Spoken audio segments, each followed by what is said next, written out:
presentation. So at that time, you may stop. You have the best combination of talent, skills, and attitude that end up to great performance. So let's get started. First, let me invite my friend Sahida Razan for welcome note. Sahida, you may.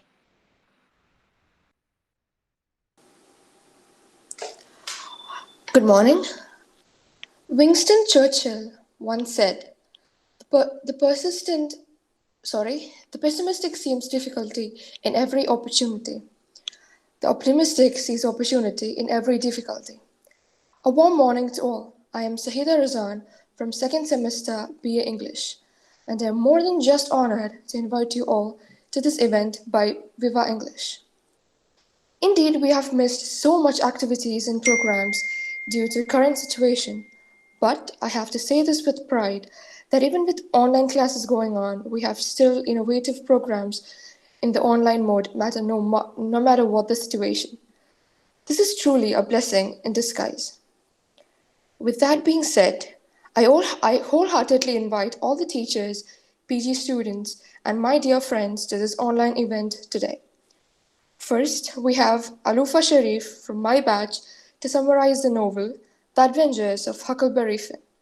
Followed by it, PG students will be expressing their criticisms and various polyphonic narratives. Let us make the best out of this event like we always do. Thank you. Thank you, Razan. A teacher takes a hand, opens a mind, and touches a heart. Now, it is the time for us to listen, introducing the concept by our beloved mentor, Dr. Mufida T. Ma'am, please.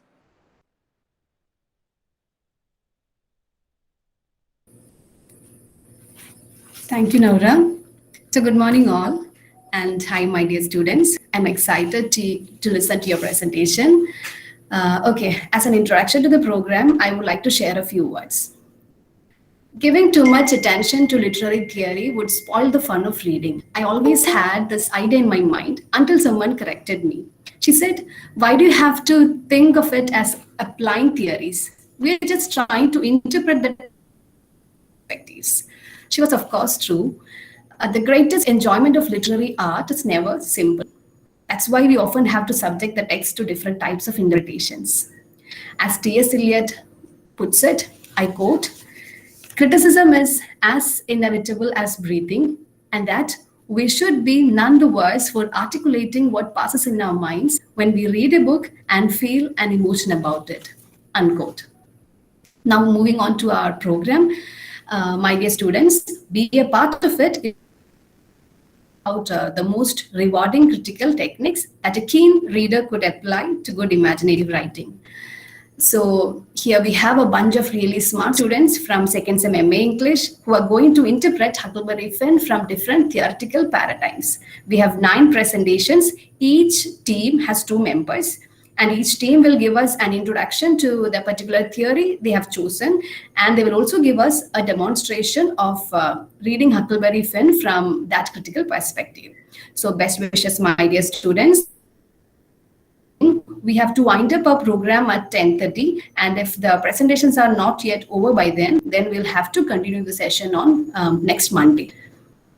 And the whole event is arranged and managed by second sem BA English students. Nice going, kids. So thank you all. Naura, over to you.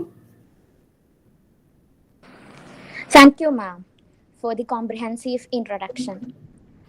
My friend Alofa Sharif is here to introduce the text Huckleberry Finn for us. Alofa, you may.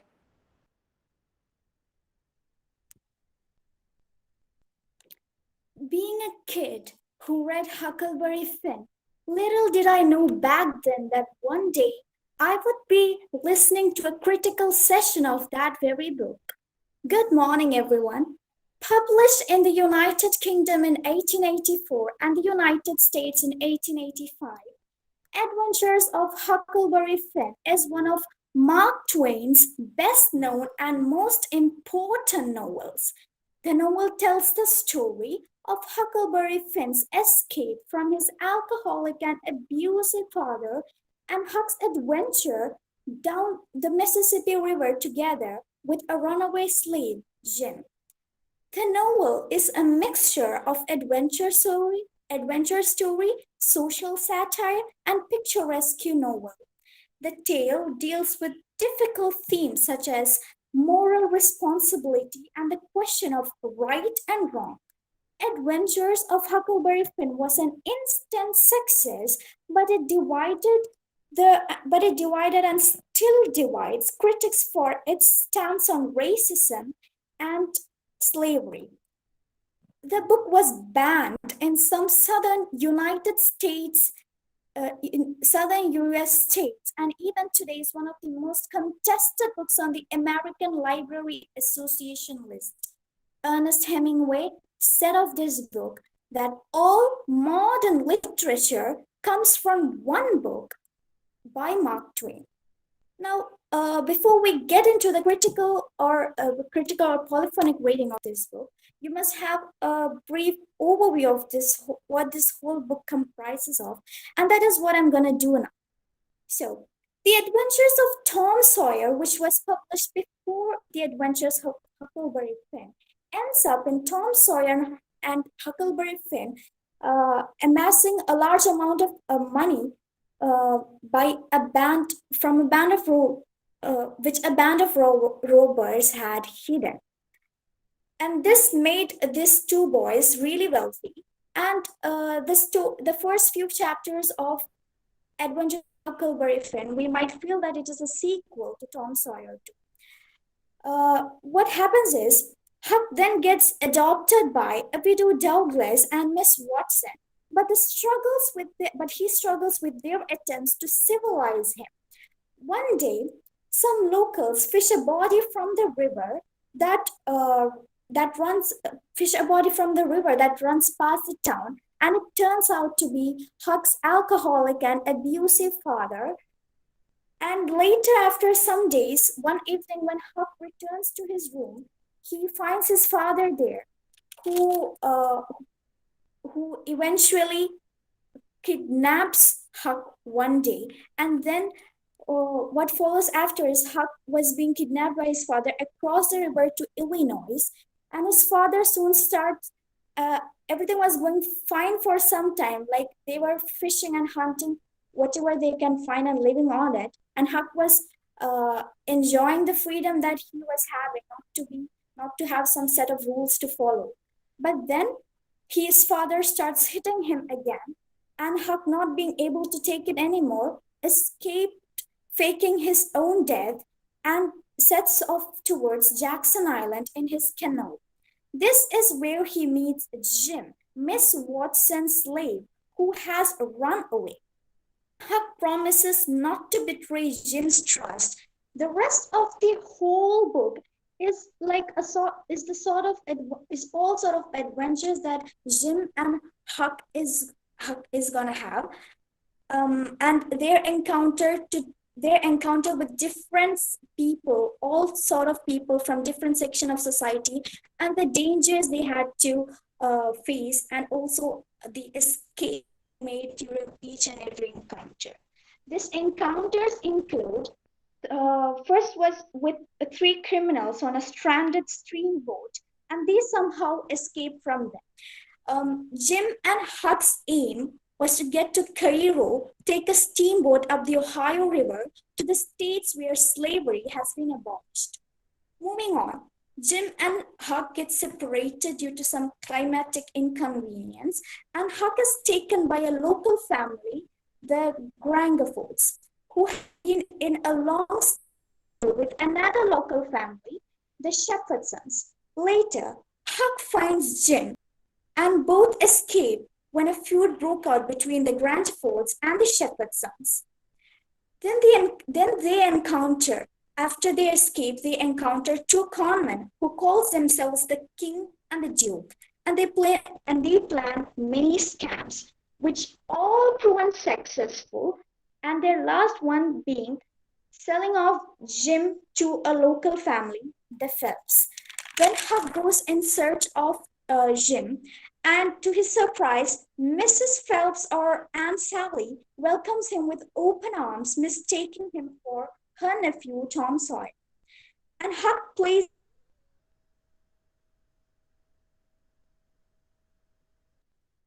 and then Tom pretended to be his younger brother, Sid.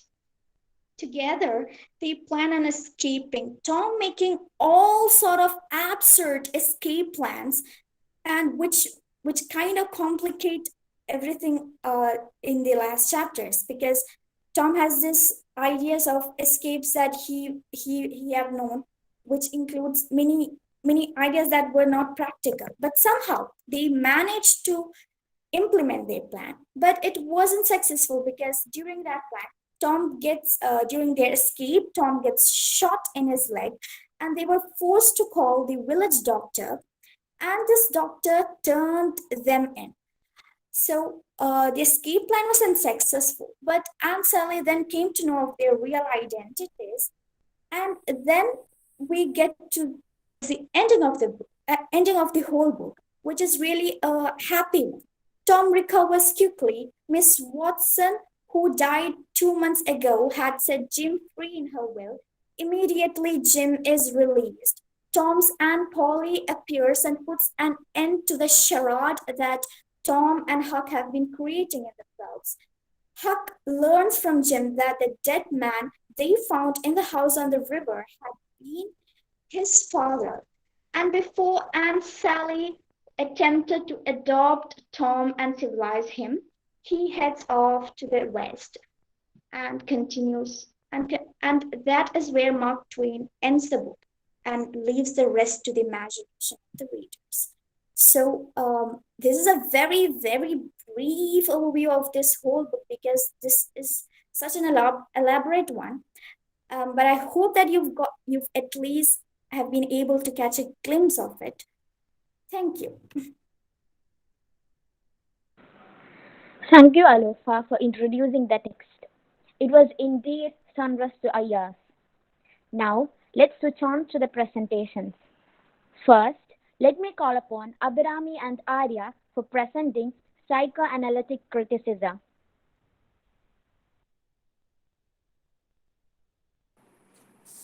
Good morning, all. I'm Arya from First MA English. Today, we are going to present a topic, psychoanalytic reading of Huckleberry Finn. I, along with my friend Abrami, is dealing with this topic. So here I'm going to give you a brief introduction to the theory of psychoanalysis.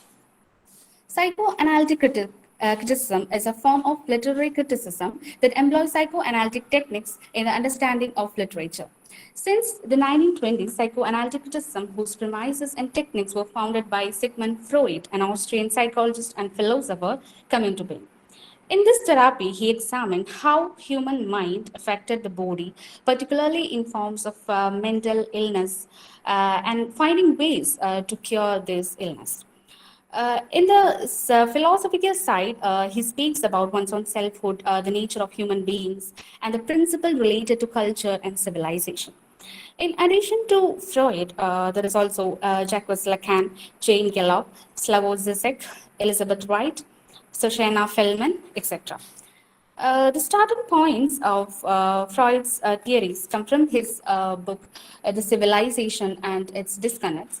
In this book, he speaks about two principles, that is, the pleasure principle and the reality principle. Where pleasure principle urge people to do whatever they feel to be good or whatever the things that give them pleasure. In a reality principle, where one subordinates pleasure of their life to be more productive by engaging in any work or etc. In this, Freud uses a term, repression, which proposes the desires that being repressed exist in one's own psyche, mind, or his or her spirit. It can be the results of unsolved desires being transferred to the unconscious or the conscious side. It is inaccessible to the individual or their conscious side.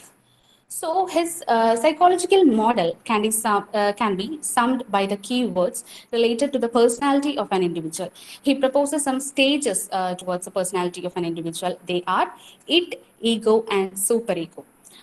So here, first one is it.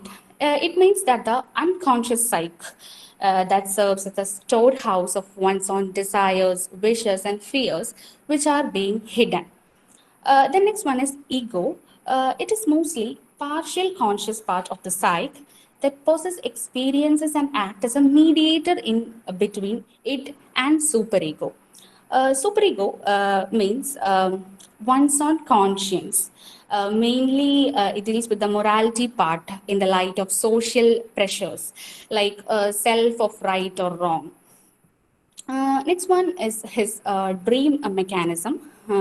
Here, Freud employs in his work the interpretation of dreams, which gave more insights to the unconscious mind. He defines dream as an escape path or a safety wall from the repressed emotions that are being buried under our psyche. He also argued that the slips of tongue or pen or forgetting any names, ideas, persons, these all are such similar accidents show the repressed things inside us. As in one of his book, The Psychopathology of Everyday Life, he has quoted that there is always a return of the repressed. Then, most of Freud's ideas revolve around sexuality. For instance, his idea of infantile sexuality, it is a notion that it's not the sexuality at the time of puberty or in a maturity, but in infancy itself, the male child develops a relation with his mother. It is closely been connected to Oedipus complex. According to Freud, Oedipal complex is a desire in male infants. They generate a sexual closeness to the mother and try to eliminate a relation with their father. It can also be taken as a rivalry or conflict only towards the father rather than the sexual desires for mother. And also, we can take a common instance for this. In the famous play Hamlet by Shakespeare, there is a Hamlet's delay in avenging the death of his father, that he delays the murder of his uncle who has killed his father. This is being analyzed as Oedipal complex, not Oedipal complex. This is being analyzed as tragic flow of Hamlet's, that is procrastination. But the famous critic Ernest Jones had said that it is the Oedipus complex of Hamlet that is being played here.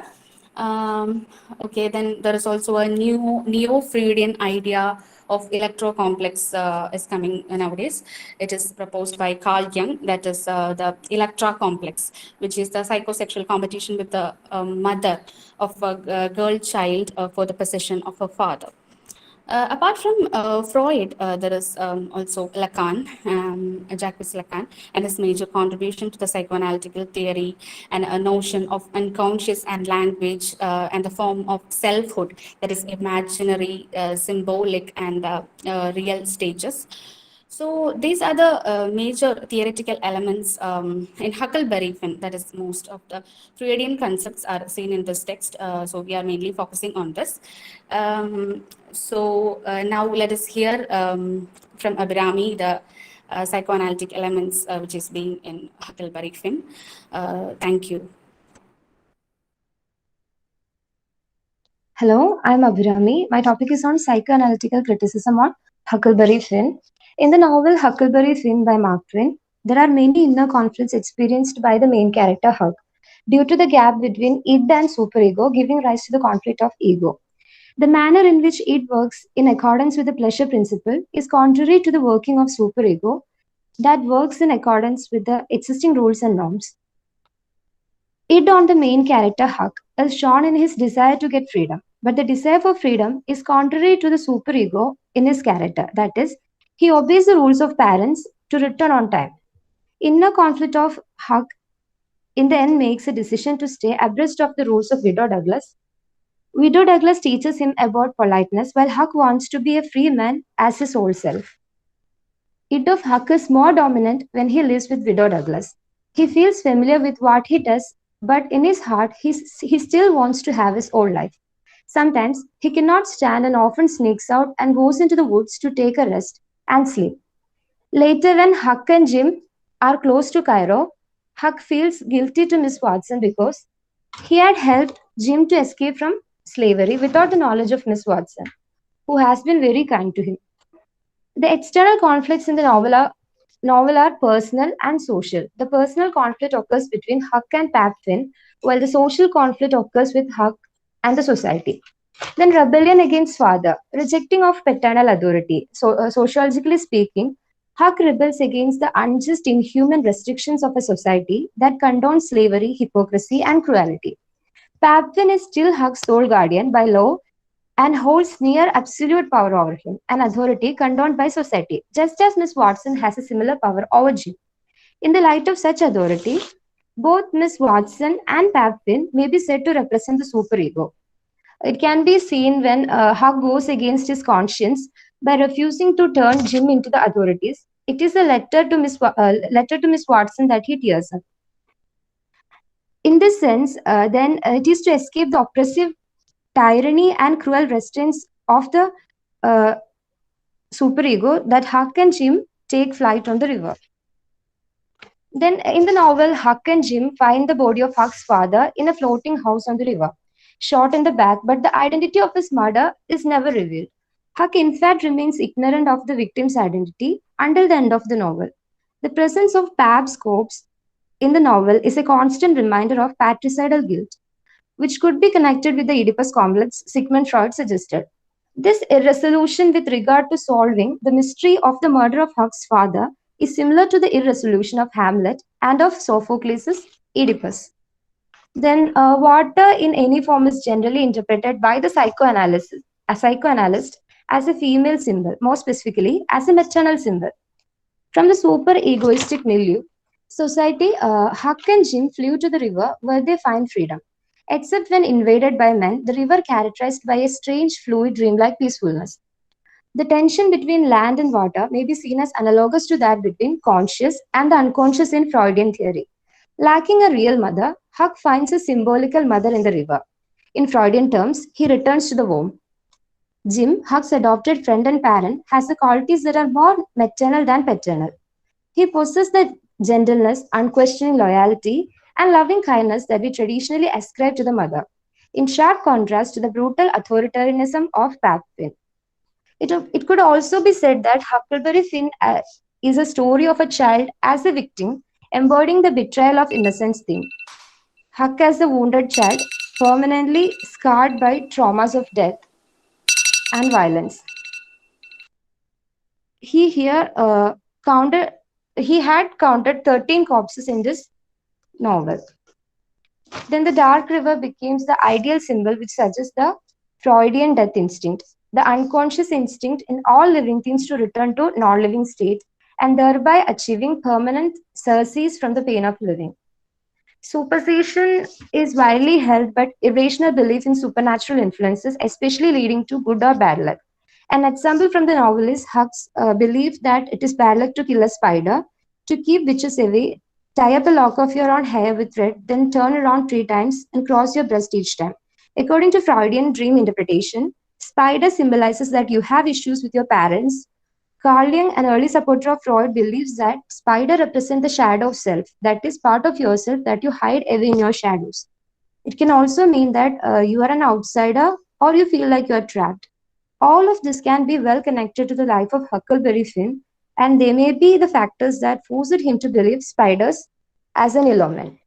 Thank you. Thank you, Abhirami and Arya. It was a wonderful presentation. Now, Aisha Rashneen and Fatima Tasni is here to present Cultural Studies paper.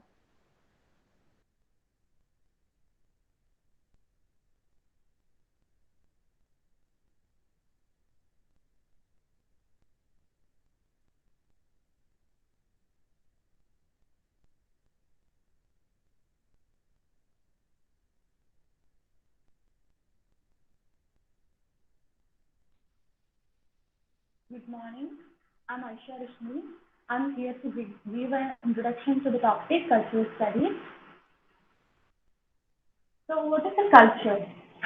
Oxford Dictionary says it's a noun that indicates the custom, belief, art, way of life, and social organization of a particular country or group. Another way we can explain it as an entanglement of material abstract attributes like language, religion, art, food habits, dress code, and forms of entertainment. A culture can be viewed political, social, economical, material, and ideological. A culture changes can be viewed as a paradigm shift that generally shifts the idea of a culture. Thus, we can say that movement, mutability, and mobility are the fundamental condition of any culture. Now, let's look at the topic cultural studies. It is an interdisciplinary field of study, which means that it draws from many different subject areas like sociology, anthropology, political science, or history. Or in other ways, we can say that it is a study of ways in which a culture is constructed, organized, and in a way, and it undergoes changes.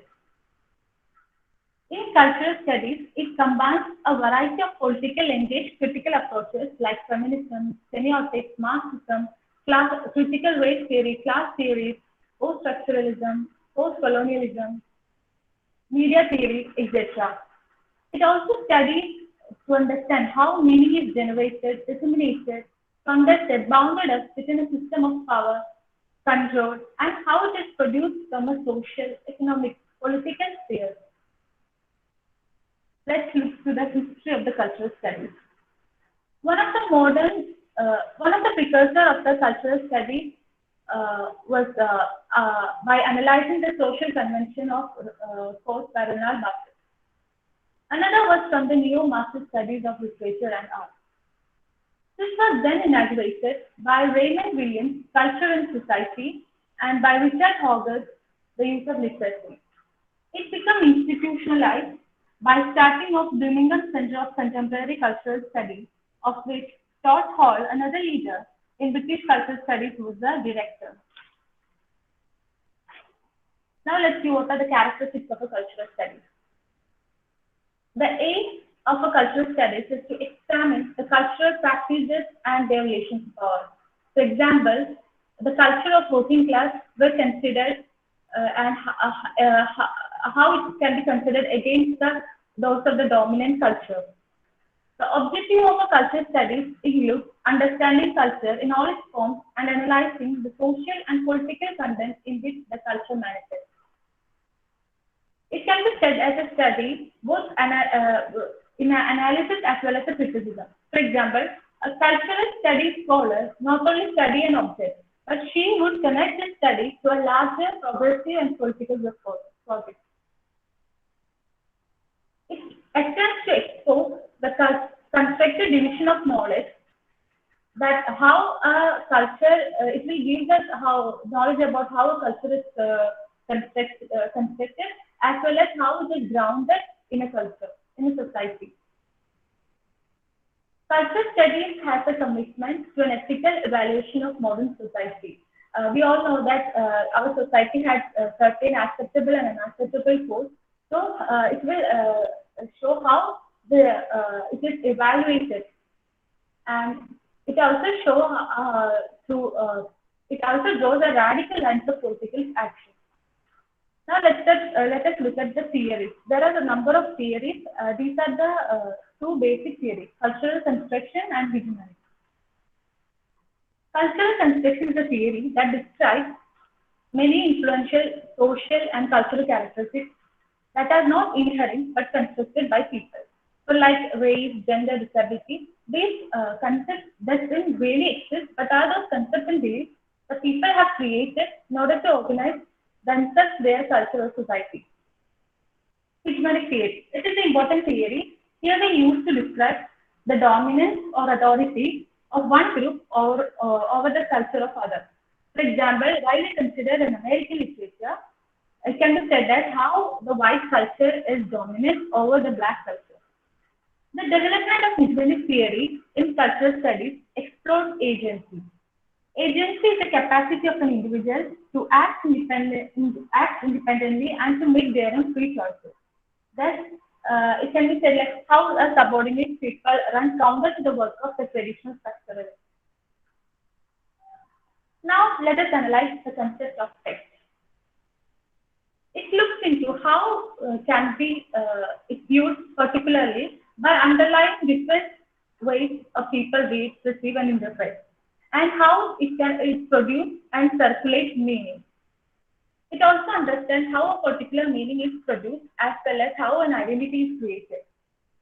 It uses not only a text that designates, not only, we can say that a text that is not only a written moment, but also a TV program, film, photograph, etc. can be considered as a text in cultural studies. For a research scholar in the field, it's not only, he or she should not only focus on the high or popular culture, but also on everyday meanings and practices.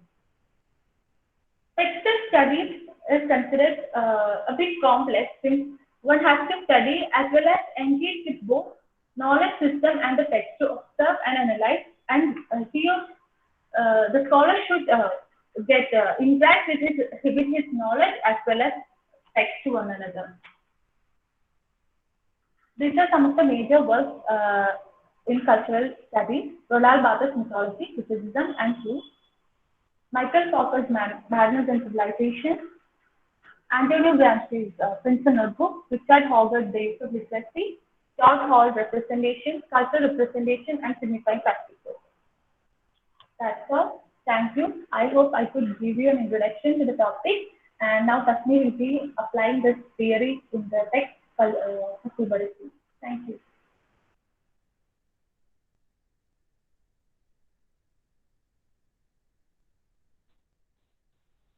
Hi, good morning all. Uh,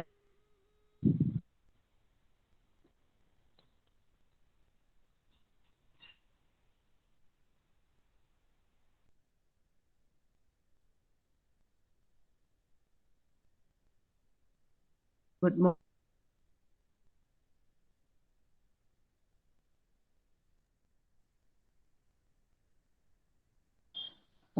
Making attempt cultural.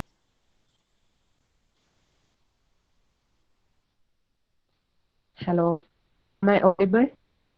Yes, you are audible, but there is break in between your sound. Okay, 1 second.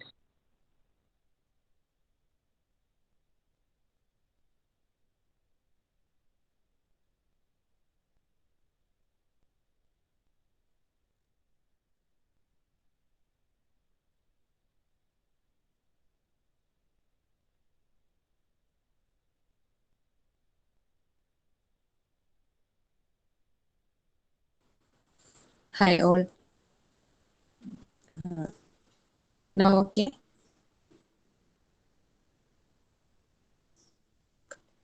Yes. The adventure of Huckleberry Finn is set in balance society, a culture richly defined by romanticism founded in the institution of slavery. Cultural studies allows readers to explore the underlying hypocrisy. But you're still breaking. Mm, uh, The adventure of Huckleberry Finn.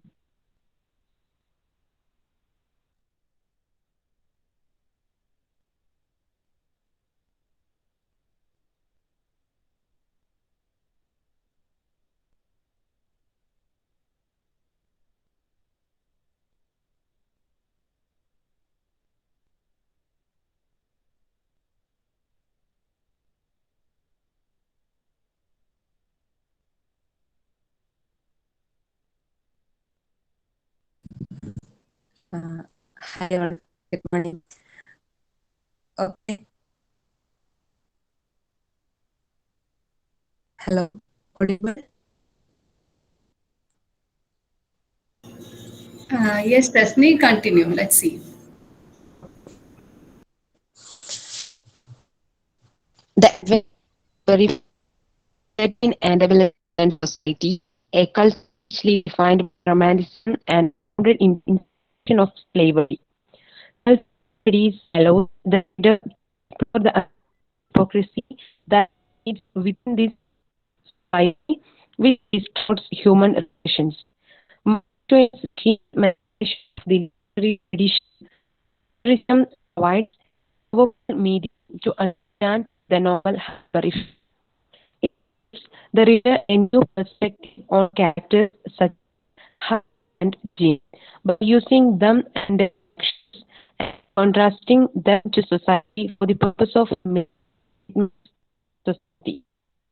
Writing about a period while living in post-civil war era marked by the South's resilient defense of previous way of life, Twin uses the use of the character of Huckleberry set against the background of mighty Mississippi and balance with the slave Jim provide a unique narrative of America the time period, which forces readers to reconsider internalized opinions of society then and for years to come.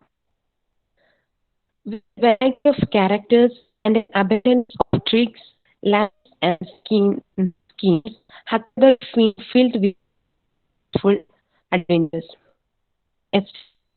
Himself as the master of trickster. Creative and shrewd tricksters are an important aspect of cultural studies and literature. They are used to expose the problems within one culture. They do so by pushing norms to bring or breaking them onto. They often manipulate other members of society, but ultimately their actions are viewed as justified. In this Huckleberry in this novel, uses characters and their moral behavior as lies, as social and cultural critique and society. Lies, social critique becomes a point attack on the assumed racial superiority of white America, the false hypocrisy throughout Southern society. We can see a of culture in this novel. White culture affects slave or white culture. This is shown in behaviors of the king and the duke. Irony in this characters' names also hints at Twins' indirect criticism of culture surrounding the South, where they falsely consider themselves superior in nature and status like that group royals, but yeah, the, can I start the lesson first?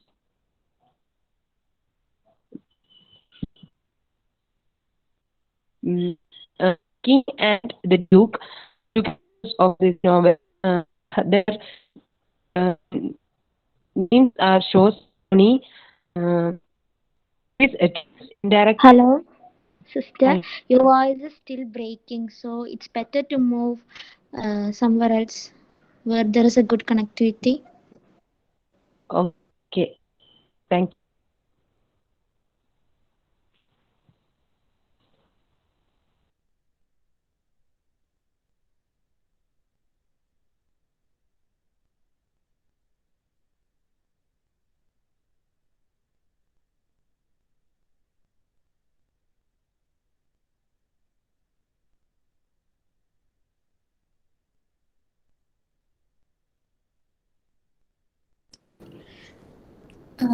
Tasni, actually, she was asking you to move to a place with better connectivity where you will be more audible. So, if it is possible, we'll try your presentation again. Otherwise, perhaps Naura can call the next person. Tasni, you want another chance? What do you think?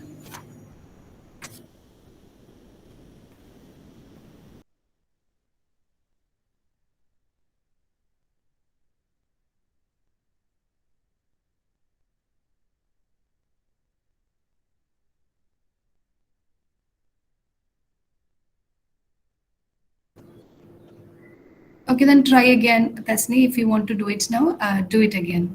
Let's see.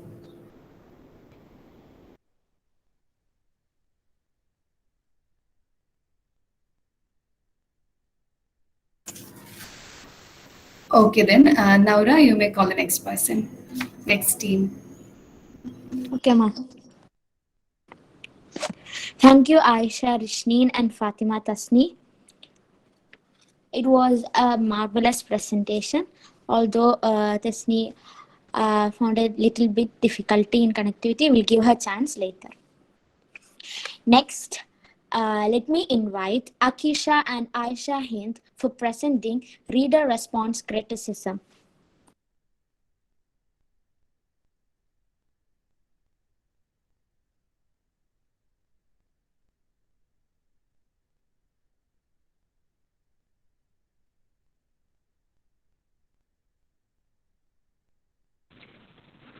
A very good morning to all. Today, as a part of Polyphonic reading of the novel Adventures of Huckleberry Finn, written by Mark Twain, myself Atisha, and along with Aisha Hind, together we are doing reader response criticism in Huckleberry Finn.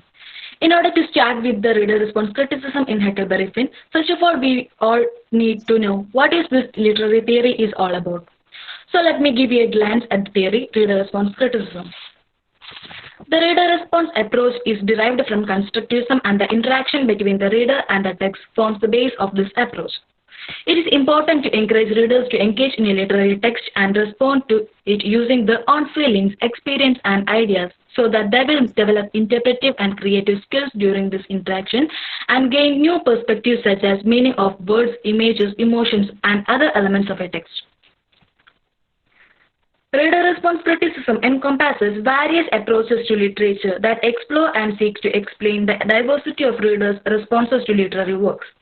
Louis Rosenblatt, a poem is what the reader lives through under the guidance of the text and experience as relevant to the text.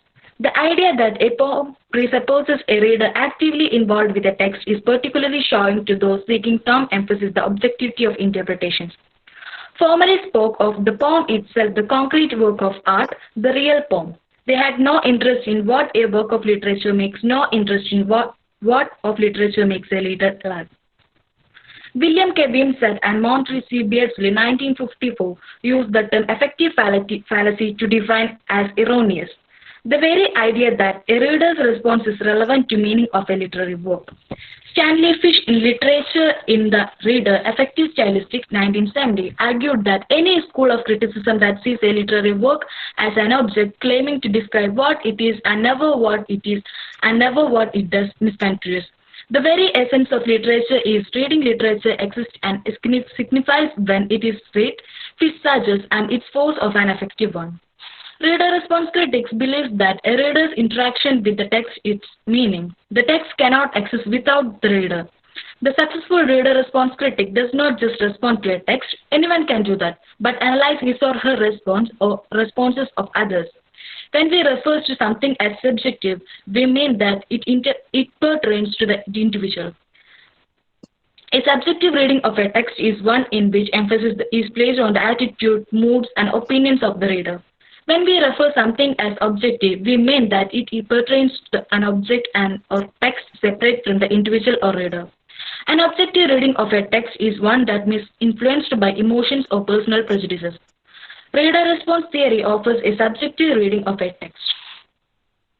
According to Jonathan Keller, 1981, reader response examined the reader's response to a text as a response to a horizon of expectation is meant that there is multiplicity of meanings of interpretations in a text, and this can be accessed by the reader according to his or her level literary competence.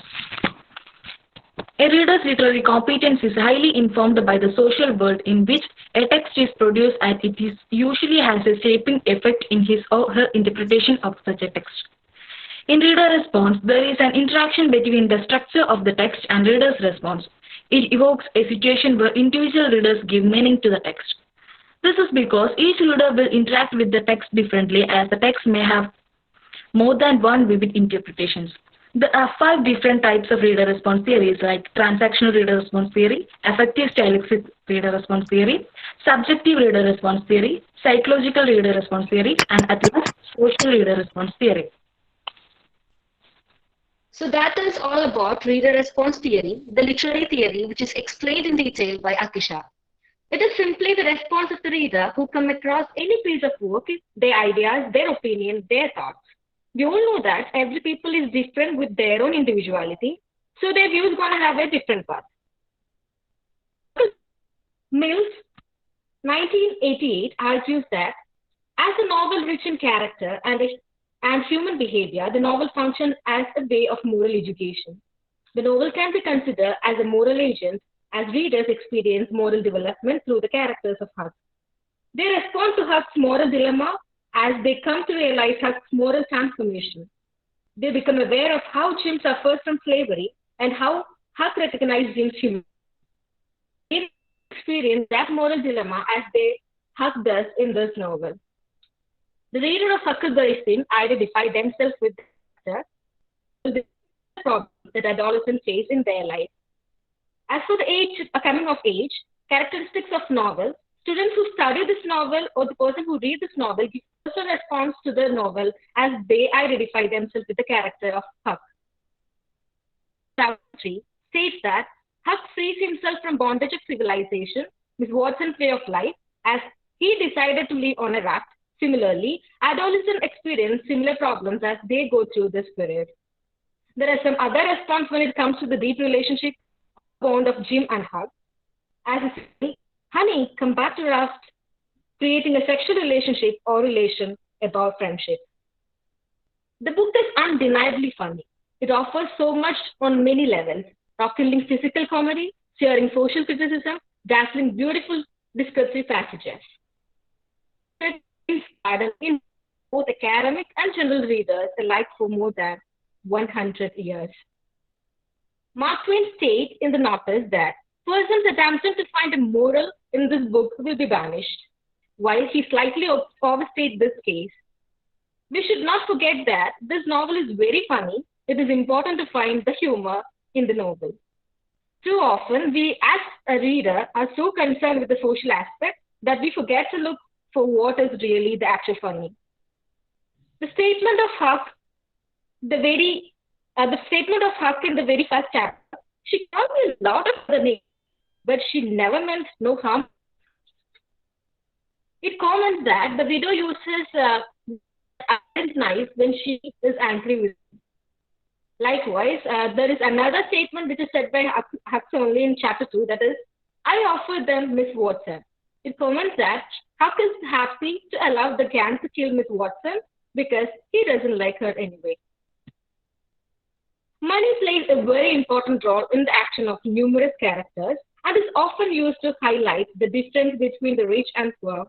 Money can even be considered as theme of this novel as it inspires greed, generosity, respect in society. Almost every one of the main characters is affected by money in some or other way. It's often at the very root of their actions, for better or for worse. Chadwick hopes that the novel forces the reader and the audience to discover its own feelings about race and racial issues. Chicago educator John H. Wallace believed that the black child is offended by the use of the word nigger anywhere, no matter what rationale the teacher may use to justify it. We can see that the repeated use of the N word is harmful, which can create complete imbalance. Wallace asserts the novel is racist on those grounds alone. The book was not written as an outright condemnation of slavery. Mark Twain was capable enough to recognize how little effect such a work would have on society. Instead, Twain employed a much more subtle and effective means, namely the use of satire and character development to force those who read the book to come to their own conclusion. By using sympathetic character, Twain, in the words of George, forces us to know what our feelings about slavery are. Here, Twain is giving a blank page for each and every reader who come across this novel to deliver their own interpretation, to point out or to portray or paint their own point of view on this book. Huckleberry Finn practically forces the readers to correct opinion regarding slavery and racism, especially through the complex development of character Jim. So by this, I would conclude the presentation. Hope everyone got an idea about theory explained by Akisha and myself with reader response criticism in Huckleberry Finn. So once again, thank you each and everyone. Thank you. Thank you all. Thank you, Akisha and Aisha Hind, for this magnificent presentation. Now, Anju and Srinida is ready to present the paper Narratology. Good morning, all. I'm Anju, and today I would like to speak about narratology.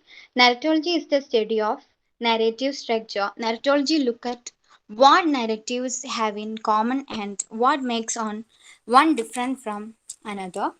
Then, narratology defined by Fluttering in 2006. Narrative theory on narratology is the study of narrative as a genre, originally established by Seven Todoro. So, narratology is the science of narrative, originally defined and used by structural critics. Its wider and narrower definitions. Aristotle, a work with a plot is wider, a work with a narrator is narrow. Today, it studies the narrative aspect of many literary and non literary genres, such as lyrical poems, films, drama, history, and even advertisement, etc. Narrative as mediate enunciation and dramatic narrative mediate narrative. So the letter as a narrator. Then what is narrative? A narrative is a semiotic representation of a series of events meaningfully connected in a temporal and causal way. So next is mediated and unmediated enunciation, and these are two levels: dramatic narrative and mediated narrative. Then linguistic narrative is narrative mediated by a narrator. Other forms of mediacy, it's film, camera, etc. Then narrative media and their specificity, and each requires a specific approach, and the novelist tradition, for example, its own specific narrative analysis. Then in the novel, inherently reflective and inherent experimental variations and use mix of reflection and narrative. In drama and film, its verbal text performance, and in films representation become fixed images can be used to narrative. Narratology thus is not just a subsection of literary theory but rather a general semiotic theory. As you also know about semiotics, the study of signs and symbols and their interpretation. Then narratological analysis focus on the following aspect of textual production, structure, and reception. The study of plot, relationship between action and their character. I'm sorry.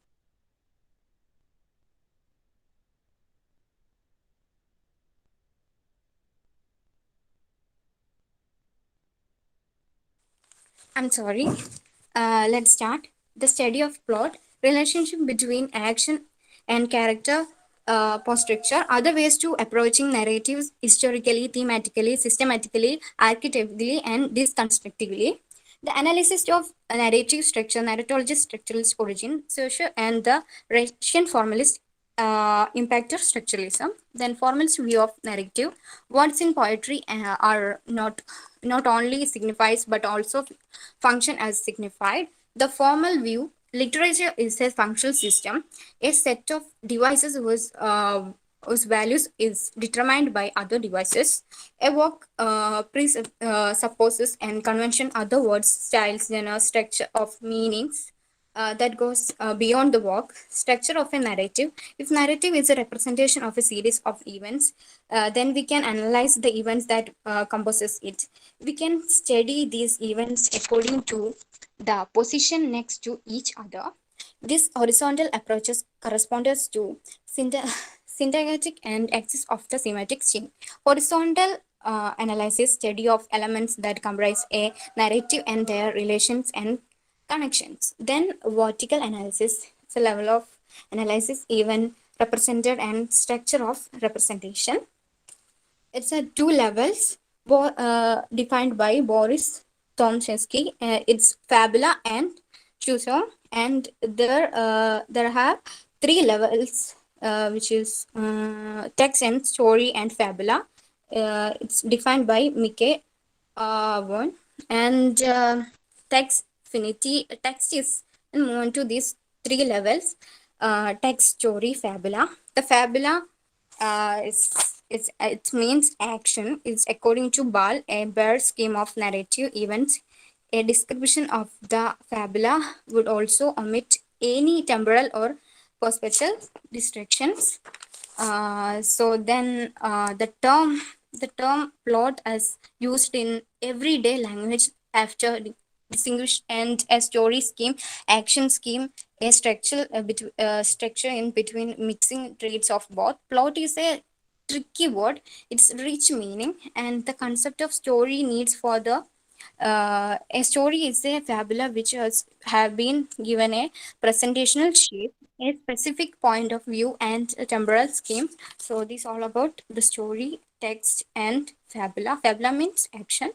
Then narratology as a vast branch of study entails the analysis of structure that reside in a narrative. So this all about narration. Thank you.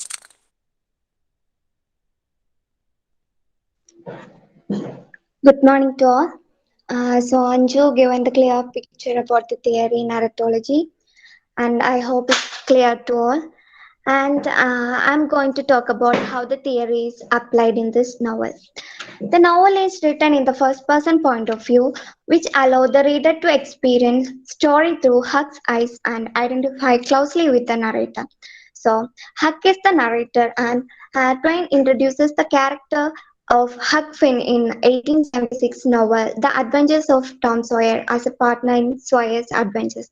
So before moving to Huck, let's know some preliminary narrative information about Huckleberry Finn. The source.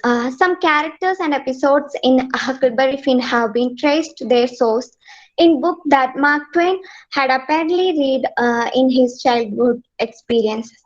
So it almost took 8 years to write. Mark Twain wanted to write a boys' book to sequel to Tom Sawyer. And the time and setting. The novel in the set in the America of pre-Civil War period, precisely 40 or 50 years before. It was published in 1884. Then Mississippi River had placed a major figure in this novel. So clearly, three factors are important in the process of narration: the teller of the tale, events of the tale, and how the teller presents this event. So, before analyzing the narrative, shall we consider the narrative structure of the novel?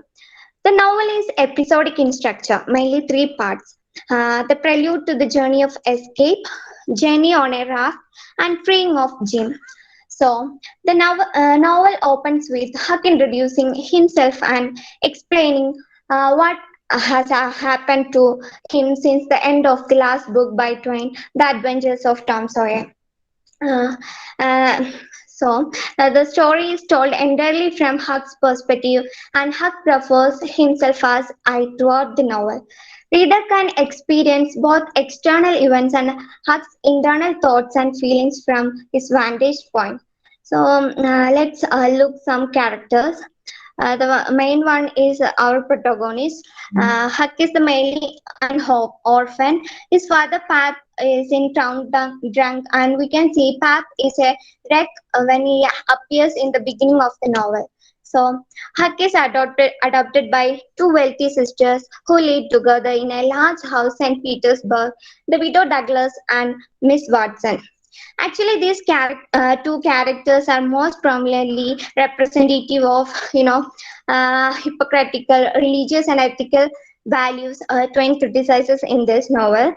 Another character is Jim, one of Miss Watson household slave. Jim is a black man and a runaway slave. He is at the mercy of almost all the other characters in the novel and is often forced into ridiculous and degrading situations.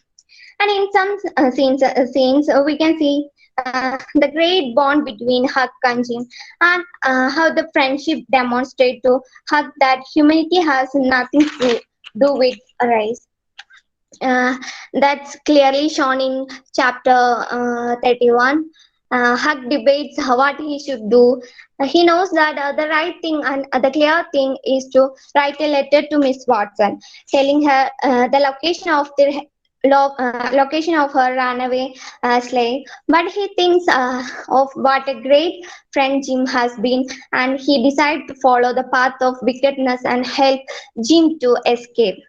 Actually, Huck realizes it from the early stages that They get together, and when the incident among the goods, Jim and Huck got money. Then after that, Huck decided to trick Jim, putting a dead rattlesnake on his blanket, and another rattlesnake later joins it and bites Jim.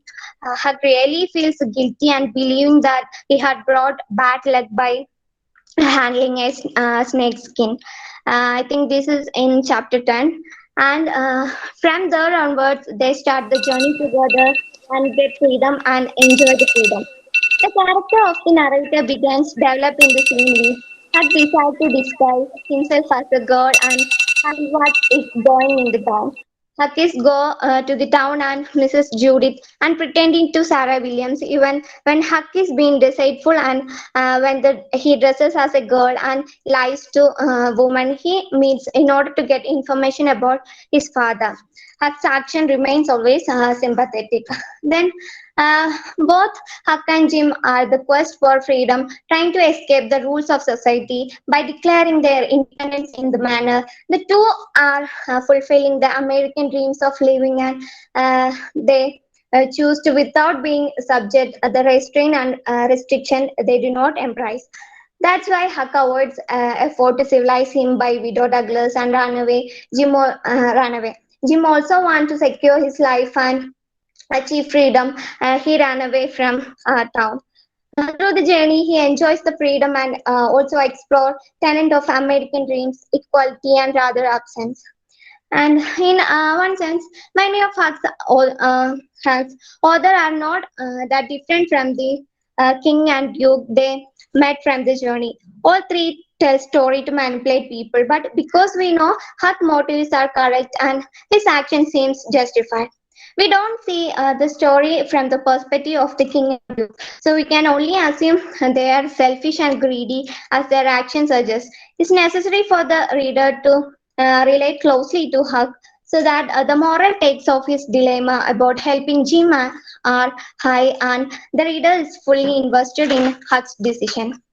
So throughout the journey and adventures, Huck learned a varieties of life lessons on the Mississippi River and contribute to growth of his character. He is not learned how to live away from the society demands and rules, but he also learns the value of friendship, value he uses to make decisions based on what his heart tells him.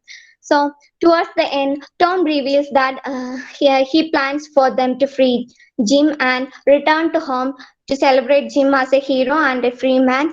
Then Jim tells Huck his father is dead. Pap was the man is flouting house. Tom suggests that Huck and Jim ahead for the Indian territory to have some adventures. So Huck ends his story by saying, "But I reckon I got to light out for the territory ahead of the rest because Aunt Sally, she's going to adopt me and civilize me, and I can't stand I have been there before." So I'm more concentrated towards a Huck and the quality of the narrator. I hope it is clear to all. Thank you. Thank you, Anju and Srinitha. It was an amazing presentation. Next, let me invite Binsia and Jumana for presenting feminism and queer studies. Before that, everyone please mark your attendance. It's there in the chat box. Thank you.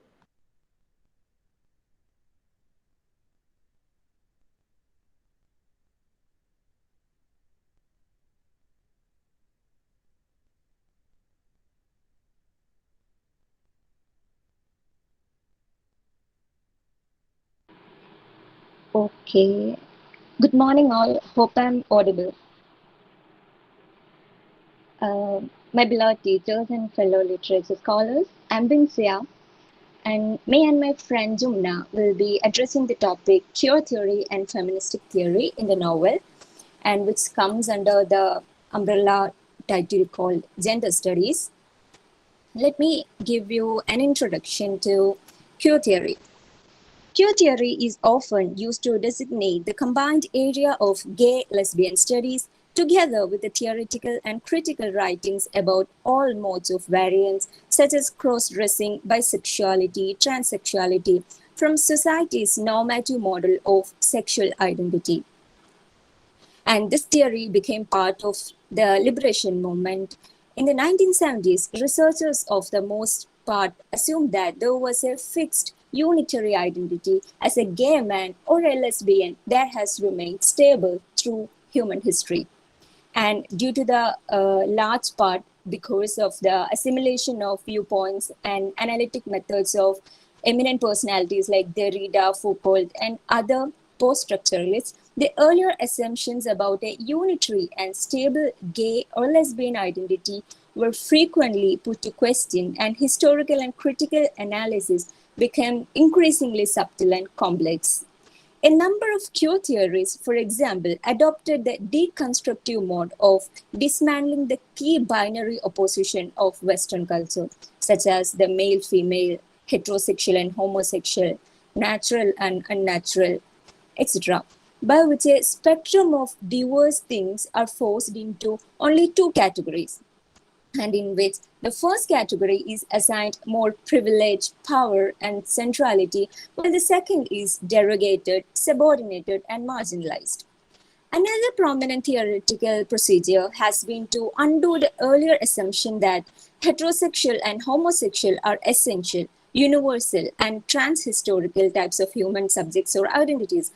By historicizing these categories, that is, by proposing they are social and discursive constructs that emerged under special ideological condition in a particular culture at a particular time.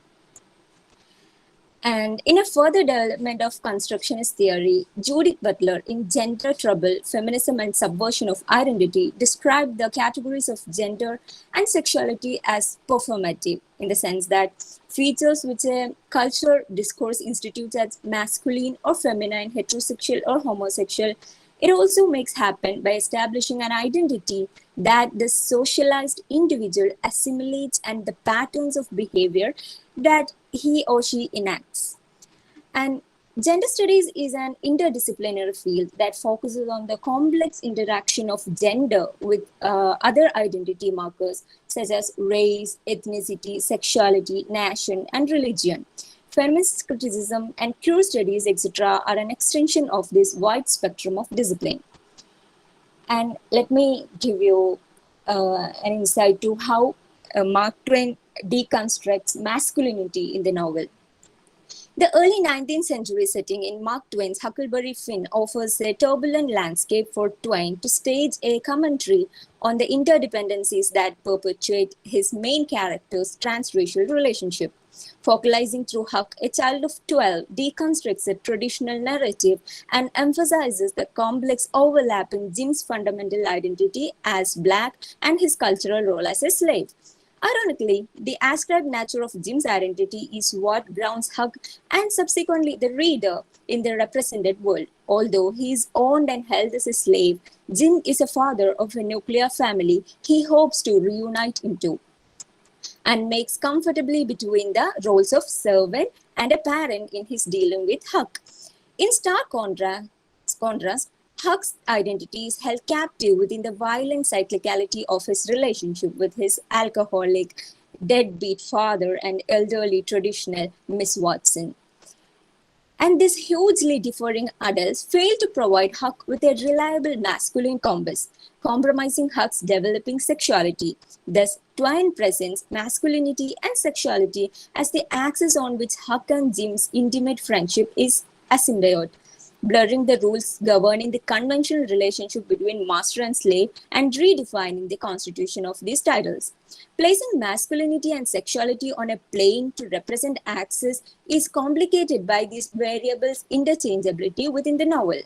One may be represented by the other and vice versa. Huck's straightforward storytelling style suggests a desire to communicate independently of those around him. Nevertheless, his narration is laced with their influences. He says that they talked it over and they was going to rule me out because they said every boy must have a family or somebody to kill, or else it wouldn't be fair and square for others. And another important character, Tom Sawyer, whose masculine imagination, heightened as it is through his apparent readings of fantastic tales, contains a latent sexual vulnerability. The boy's admission to the robber murder troupe, Tom Sawyer's gang, is contingent upon a paradoxical emphasis on family and intimacy, suggesting that role playing masculine figures such as highwaymen somehow illuminates masculinity within a sexuality framework. Both Jim and Huck's deviation from natural masculinity inclines them towards a more experimental, sexually emotional relationship simply by virtue of their unconventional pairing. By disregarding society's framework for proper relationships, Huck and Jim are able to demonstrate a partnership with an original foundation that recalls basic cornerstones to all relationships, such as communication and trust. Their mutual dependence on one another as white child and black adult runaway slave creates a bond that also draws attention to the sacrificial nature of their relationship. Jim was raised in a culture of laws, and Huck plays in being a child the very real game of life. And contextualized in the novel within Huckleberry Finn, the theoretical framework detailing the social differentials in homosocial versus homosexual bonds appears to be dependent on its fluidity. That is, the heightened sexuality in Huck and Jim's encounters is made so because of their rejection of traditional and racial politics, though it is likely their transgression was only a circumstantial consequence. And let me give you certain two elements in the novel. There are some blurred undercurrents of homosexual relationship evident in the novel. The relationship in the relationship between Huck and Jim, and also in the relationship between Huck and Tom. Queer studies can't be particularly used to establish or force sexually charged, erotic kind of love among different characters in a narrative, in a movie, or in a novel, etc. Rather, it aims at bringing out the possibility or possibilities of such a relationship to subvert the essentialist binary of heterosexuality in the mainstream society. Such instances are visible in the novel at various encounters between the above-mentioned characters. For example, Huck and Jim are in the deep south and it is extremely hot and there is intense humidity. In several chapters, Huck says that he and Jim swim and lay on the raft while floating along. In one scene, a wave washes over Huck while he's asleep and he nearly gets swept into the water. But he says he didn't mind because he didn't have clothes on anyway. Having no clothes to put on, the two are at their base elements. They are purely natural and at one other and one with nature when they are in this state. In civilization, they must be clothed, and it is in civilization where the two meet with the most trouble. An undefiled nature, the river Mississippi here, symbolizes a setting for sacred marriage of males in various myths. The presence of water arises loneliness and demands love. And to sum up, in the novel, both masculinity and sexuality is a rhetoric puzzle that cannot be defined or solved, but only attended to. Thank you.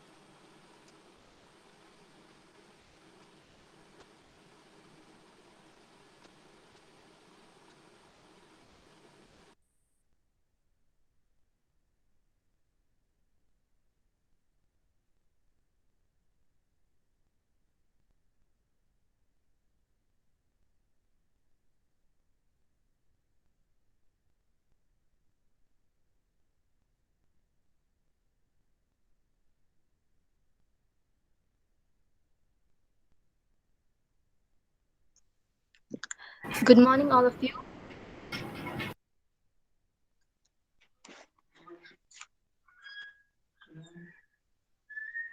Today I'm going to deal with the topic feministic criticism in the novel. So, to begin with, what is feminism? So, basically, feminism is the belief in social, economic, and political equality of the sexes. According to Annette Kolodny, feminist literature or feminist criticism, as it is often referred to, is any material written by a woman or any female criticism of any material written by a man or any female criticism of literary content produced by another woman. Feminist literature addresses relevant political issues, current attitudes towards women in society, or attempts to break down gender specific misconceptions. There are specific characteristics that identify this literary field or genre. Feminist literature portrays characters or ideas that attempt to change gender norms. It tends to examine, question, and argue for change against established and antiquated gender roles through the written word. Feminist literature strives to alter inequalities between genders across societal and political arenas.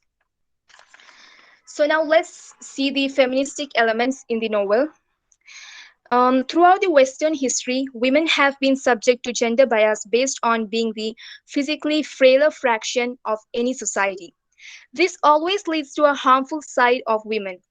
In the adventures of Huckleberry Finn, deliberately there is no exception to this disgrace and stigma on women. Through society's views, it is flagrant to observe the women in the novel are nothing unique. They appear very typical and independent. The society expects them to do so much. After all, they merely do what they are told to do. And one of the frequently appearing female character in the novel is Miss Watson, and she's described as a tolerable, slim old maid. Miss Watson is judged as a communal outsider surviving in the shadow of others. She makes others around her uncomfortable, including Huck and Jim. The single stereotype of the downgrading of the individual to the role of caretaker is shown in her character. As unmarried women stayed at as unmarried women stayed at home, she was expected to take care of elderly or ill relatives. Miss Watson fits into society's view of an old maid, and Twain shows Miss Watson as a typical old maid of that time. Twain's use of words brings up a psychological picture of feeble, frumpy, middle-aged woman who is somewhat dejected and her desire to be like other ordinary women. Miss Watson is not the only character mentioned in the novel. Her widow Douglas is no more than a caretaker of Huck. In this role, she represents the society. She is kind in her sight when civilizing Huck and making him a religious man. Nothing else could be expected out of a woman, especially a widow. She has no man for her. For her role in civilizing Huck, he respects her. The one who commands here respect is women. As Douglas is a gentlewoman, Twain shows through her that men like men like a woman with a kind hand. Um, so here we can see that Miss Watson has ended up to be an old maid, whereas Widow Douglas was a married woman. Um, Widow Douglas gains her respect by people around her, especially Huck. He always attempts to avoid all misdemeanors as he always worries if she gets disappointed of his behaviors. Another example of women is Sally Phelps, the aunt of Tom Sawyer and the wife of Silas Phelps, who is a typical housewife and is totally dependent upon her husband. She has the same function of civilizing Huck. She does all the things any common wife has to do.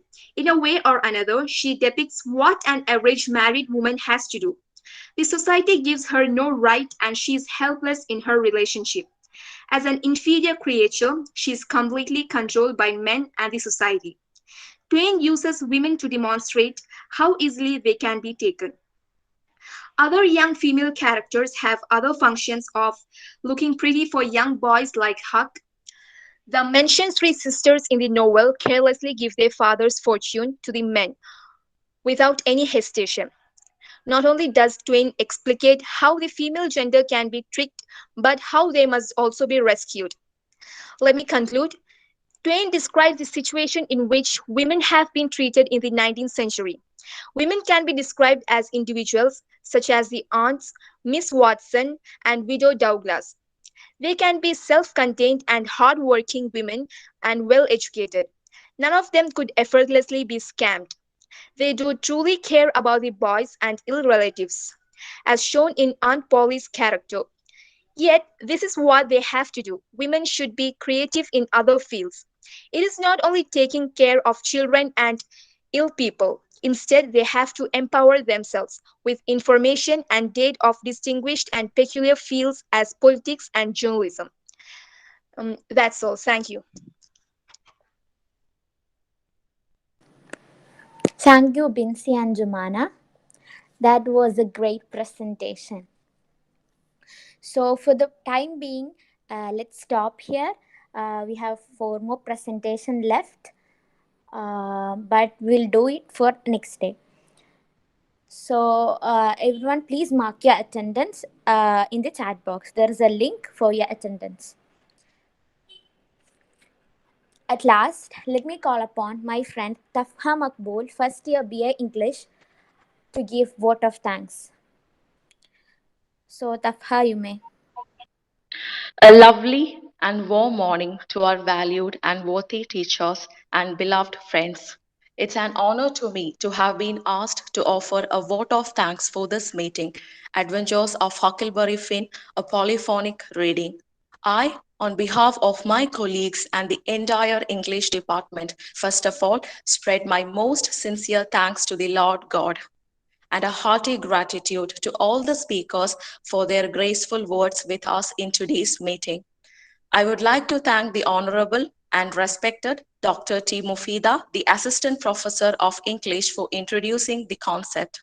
I thank Dr. Sajida M.A., Dr. Zainat Mohammed, Abdul Shafiq, Dr. Aisha Swapna, and Dr. Rizwana Sultana for their auspicious presence today. I thank our teachers for their leading supervision at every point of time in college. Further, a big thanks to Naura for her efforts towards today's anchoring. I mention my sincere sense of gratitude to Shahida, Razan, and Alufa for the welcome and for the introduction of the text, respectively. I must remark a proficient sense of gratefulness to all PG students who inspired us by such beautiful presentation. We are motivated by you. Thank you for that. We are fortunate to thank the most dedicated and well-motivated seniors and teachers of Farouk College. Last but not the least, I thank the wonderful audience for showing your interest in the program. Without you, this wouldn't be complete. Once again, I thank everyone for taking the initiative of hosting. We, we thank you for being with us. We are glad to all the speakers here over the meeting. It has remained a pronounced pleasure. Have a great day. Thank you. Thank you, Tafha.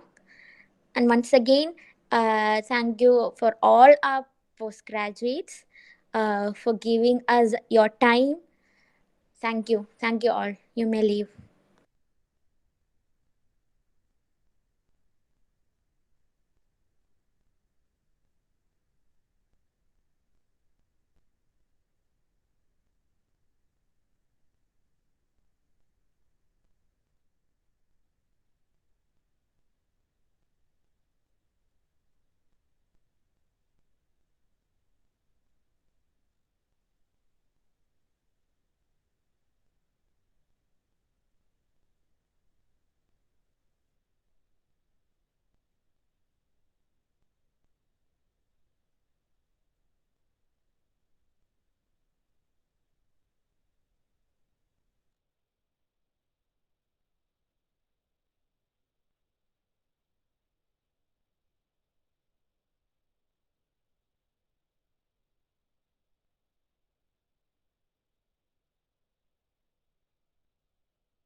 Mufa? Yes, see. അനീനി ലിഷേന ഇവിടെ ഉണ്ടോ? പുറത്തൊക്കെ നല്ല അടിപൊളിയായിരുന്നു of. No, as we actually, I am recording the meeting. അപ്പോൾ ഇതെങ്ങനെയാ ഞാൻ if I leave the meeting recording അവിടെ break ആവോ അല്ലെങ്കിൽ what should I അല്ല, do? അത് ക്ലോസ് ചെയ്തോടാ. അവിടെ പോയിട്ട് switch off Okay. The recording. But I cannot see the option there. Stop recording.